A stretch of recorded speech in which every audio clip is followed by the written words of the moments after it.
How was your trip is a difficult question to answer in any meaningful way. My 14-year-old son Joe and longtime friend Larry traveled to Cameroon, West Africa, to visit my oldest son Jesse.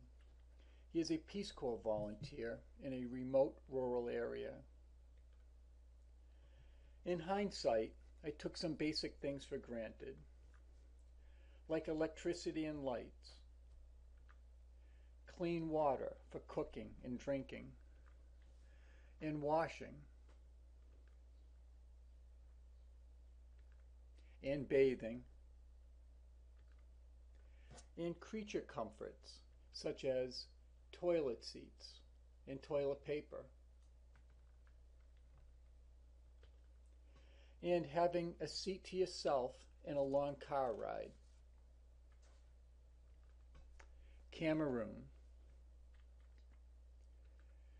Meaning no disrespect until someone gives me a better visual symbol, Cameroon is located in the western armpit of Africa. This country has many tribal dialects and two national languages, like Canada, but in reverse order, French and English. Our journey in Cameroon had three major segments in the shape of the letter Y.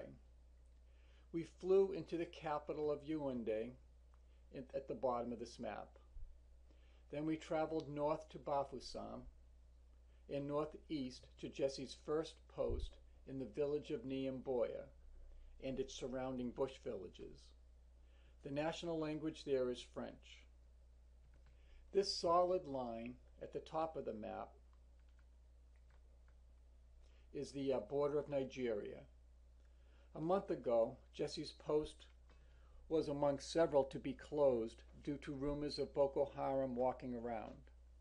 The day after we left this post to visit his new post, the Peace Corps sent him an official notice banning travel to these old posts. In the second leg of our journey, we traveled back to Bafoussam and then up to Ja-A-2. So it formed a kind of letter Y. In Ja-A-2, the national language is English.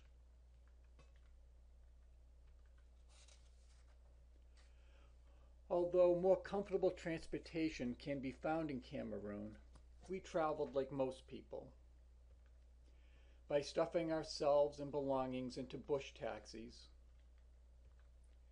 squeezing into bus coasters. Joe's face hides his true pleasure, and piling onto motorcycles, as in the bottom of this screen, where two grown-ups can fit behind a driver. Often enough, while driving in the country or in the city, we run into longhorn cattle. This happened on a motorcycle ride to a remote fishing village. The cattle took up the entire dirt road. They walked toward us and we drove at them. I wondered how the motorcycles were going to handle this. The bike slowed down and we beeped our way through the cattle as they peeled apart on both sides. In Cameroon, I was immediately struck by material conditions. Everything is either cracked like this windshield, broken, or poorly installed. A lot of construction is unfinished and apparently abandoned. The streets and sidewalks are dirty, crumbling, and have many potholes. Litter is everywhere. Driving on roads with potholes slows down travel and poses certain risks if not seen.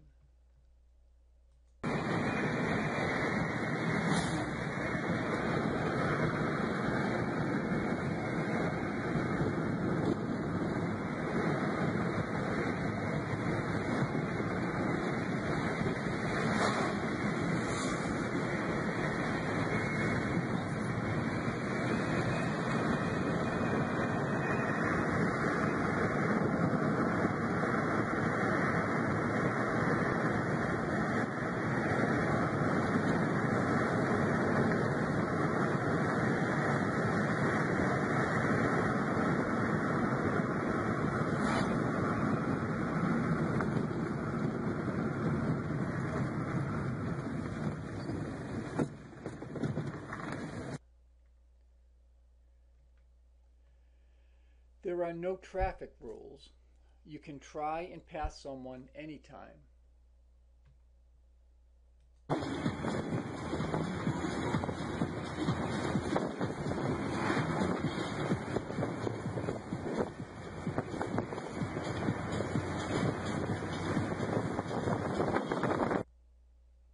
Okay, this scene did not look too risky, but there were other times when we were also dodging potholes and watching out for oncoming traffic doing the same thing.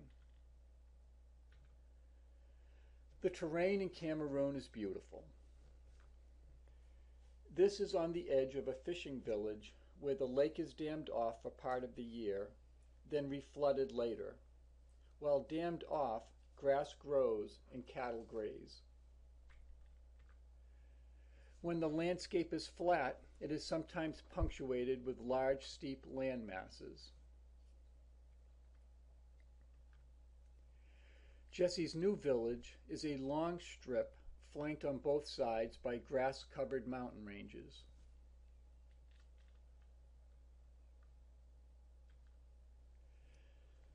Jesse's first post until a month ago was Niamboya and its surrounding bush villages, where he had public health duties. Niamboya has no electricity or running water. Most of its homes are very small or tiny. We stayed on a compound that had several small huts. Larry and I stayed in this one. It had one room with one bed. Incidentally, on this trip, Larry and I slept together every night. It also had a small bathroom. The teapot contains water for rinsing your left hand after you wipe yourself. However, we packed toilet paper from the hotel in Yaoundé. In the entire trip, I saw 2 toilets with toilet seats. To flush a toilet, you have to pour a bucket of water into it. We were fortunate enough to have our own well on the property.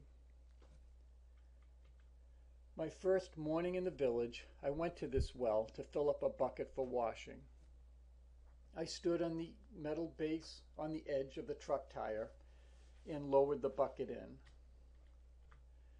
I needed all 30 feet of burlap rope.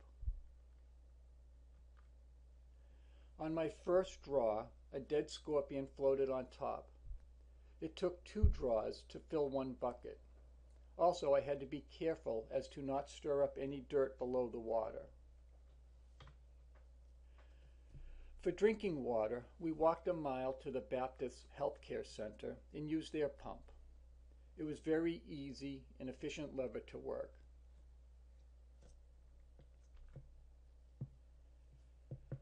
We visited the nearby bush village of Doomjome and checked out its water supply for its 2,000 inhabitants. This water site has 3 sections. The water slowly streams or trickles out of a cave. In the cave, the water is fairly clean. Then it pools into the 2nd section, and the 3rd section is obviously used for washing clothes.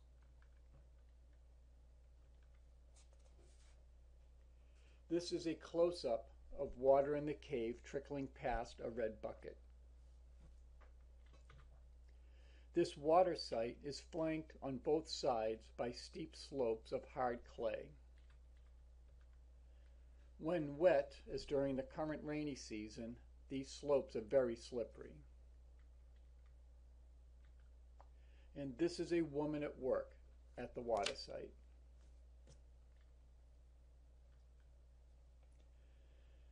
Jesse told Marita and me how badly this village needed a good source of clean water. As we thought about it, Jesse concluded he did not want this project to go through the local Peace Corps bureaucracy. He was afraid the well would not be built during his stay and that the pump might not be durable enough. Since Jesse went off-road with this project, Marita and I thought, since it was risky and there were no tax deductions, that it would be difficult to raise money for it. so we committed to paying its $10,000 cost ourselves. Some friends and family members heard about this and also chipped in. It was 10 times our largest one-time donation, and we felt good about it. The new well and pump is located behind the trees near the front of the chief's palace. The technician finished the installation 3 days after we left the village. Jesse saw a water station like this constructed in Niamboya, so he contacted the small company that built it. It's run by a Cameroonian Catholic priest, Father Claude, who took over this enterprise 8 years ago when its founder, a Swiss Catholic priest, retired. When we arrived, the village held a special ceremony for us in the school building. The village chief said a few words in their tribal dialect, then read a formal letter he wrote to Jesse in French.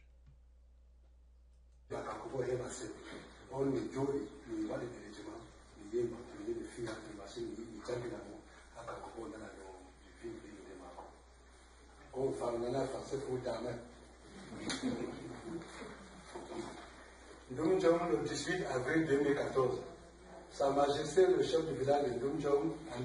Beagan Jesse, PSCOR, objet de remerciement. Monsieur, au nom des populations de Ndumjong et à mon nom propre.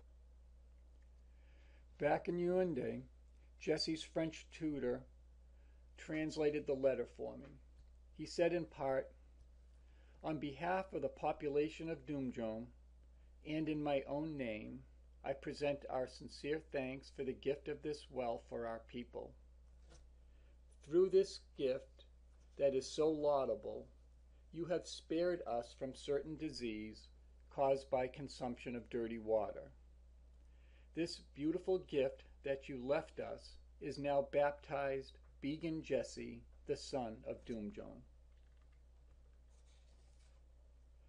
After the chief spoke, Jesse continued the meeting. To energize things, Vintage Jesse kicked off a song. So because there are so many languages in this place, and because I want to really say thank you to all of you, I will just sing it in a song. How will I thank the Lord for what He has done for me? I will not know what words or language I can use. How will I thank the Lord for what He has done for me? I will not know the words or language I can use. But in my language I will say thank you, my God. What will you say? What will you say? How will I thank the Lord for what He has done for me? I will not know the words or language I can use, but in my language I will say thank you, my God. What will you say? What will you say? Thank you, my God. Thank you, my God. Thank you, my God. Thank you, my God. Thank you, my God. Thank you, my God. Thank you, my God. Thank you, my God. How will I thank you? And Jesse ended the ceremony by asking the village woman for a song.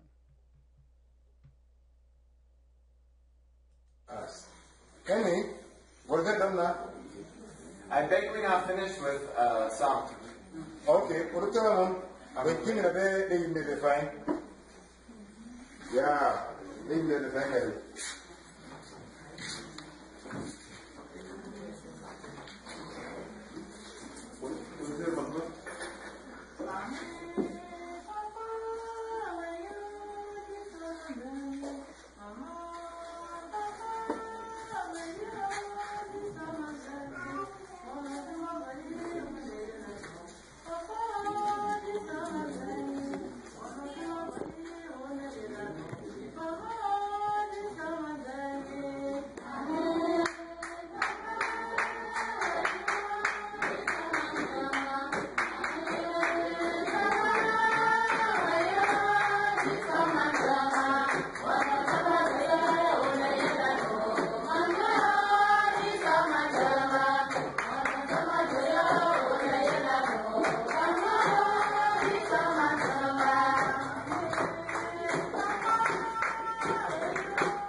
we had dinner in the chief's palace. And posed for photographs out back.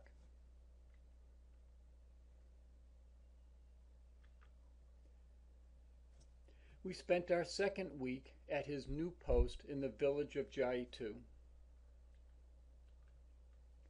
This is a picture of Jesse's African dog, Bobby, catching the afternoon rays. This photo was taken in Jesse's living room. Notice the bag of milk bones on the sofa with a smiling dog face on it.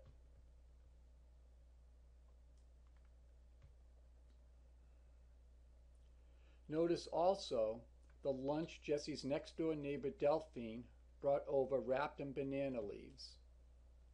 It's literally dog meat.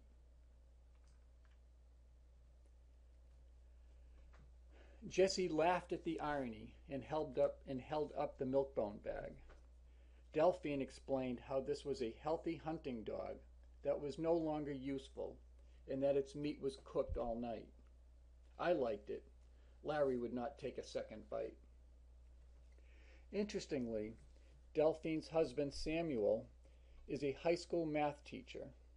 Each day when he comes home from work, he eats dinner, then traps wild animals on the side of the mountain for their meat. Anything he catches is food for the table, from snake and monkey to small antelopes. When Marita was in Cameroon last June, she took this photo of a food pyramid poster in a nursing school. At the top, under bodybuilding food, notice the rat and grasshopper.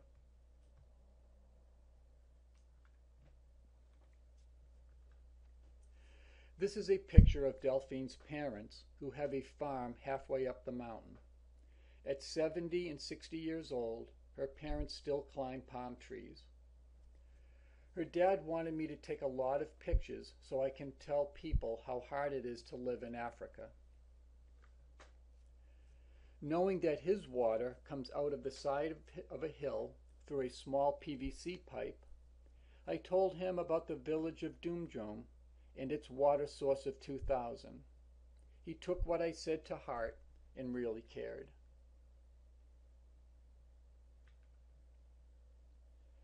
Besides the landscape, the people of Cameroon are very beautiful. I think Larry took our best photograph.